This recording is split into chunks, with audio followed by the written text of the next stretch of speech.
Olá! Segundo módulo, conversa de aluno 4. Nessa conversa, eu vou fazer mais ou menos um resumo do que eu fiz nessas 3 primeiras conversas dessa edição, que vai funcionar como justificativa para esse argumento que eu vou dar, né?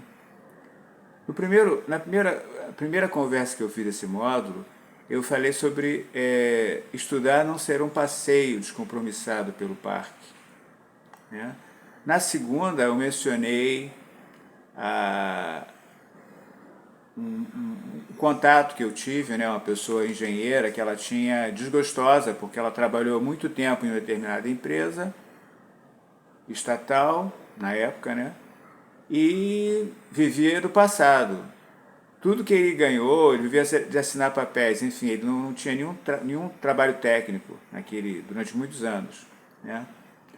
Na conversa 3, eu falei sobre o espaço vazio, que é tão importante para a gente conseguir realmente absorver conteúdo, né? E essa conversa eu tenho uma coisa, não tem como não comentar, né?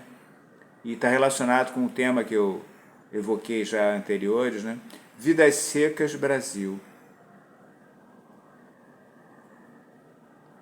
Bom, o que acontece com a educação?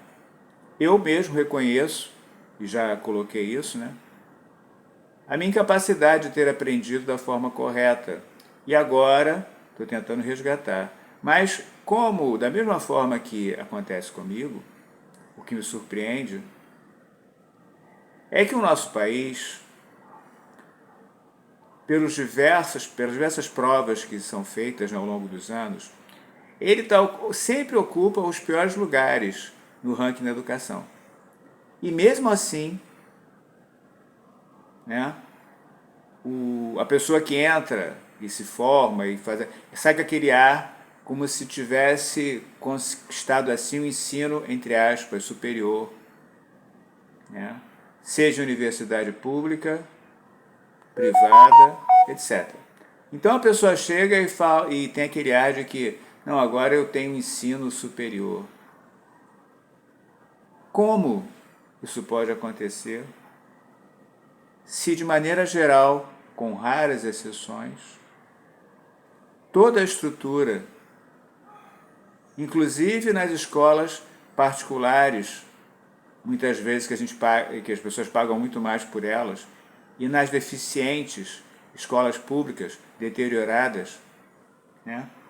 Como a pessoa pode se arvorar e, com esse ar de sei tudo, de ter me formado, de ter um diploma, se a educação ela é um fracasso no país em função da ação decisiva da politicagem?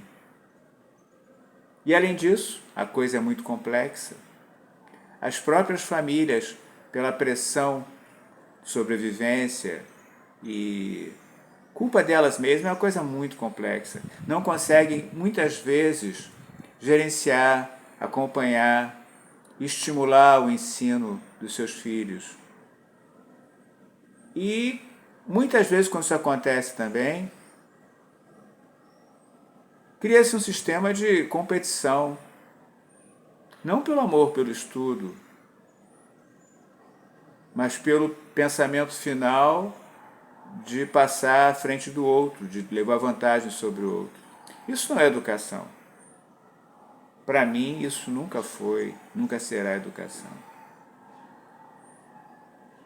Então, essa conversa, nada de novidade, só reforça o alerta, né? Quantas pessoas hoje estão se julgando formadas ou não, julgam o status que elas, na verdade, na essência, não têm. Quando a gente, por pesquisas, estudos, já foi apontado isso, há uma legião de analfabetos funcionais em todos os níveis, inclusive nas universidades. É fácil perceber isso. pelo andamento das coisas aqui nesse país.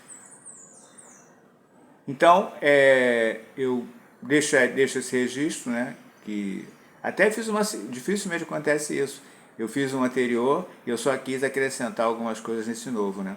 Então, essa é a referência dessa minha conversa de aluno 4, né, e vou dar continuidade, né, com a minha visão sobre esse estado que vivemos, né.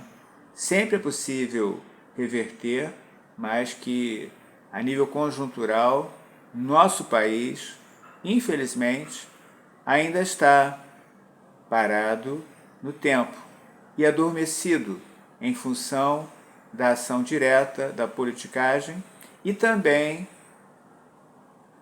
da conivência com os principais agentes que poderiam mudar esse cenário. Ou seja, os próprios estudantes, os pais e a sociedade cultuando valores realmente importantes. Paz.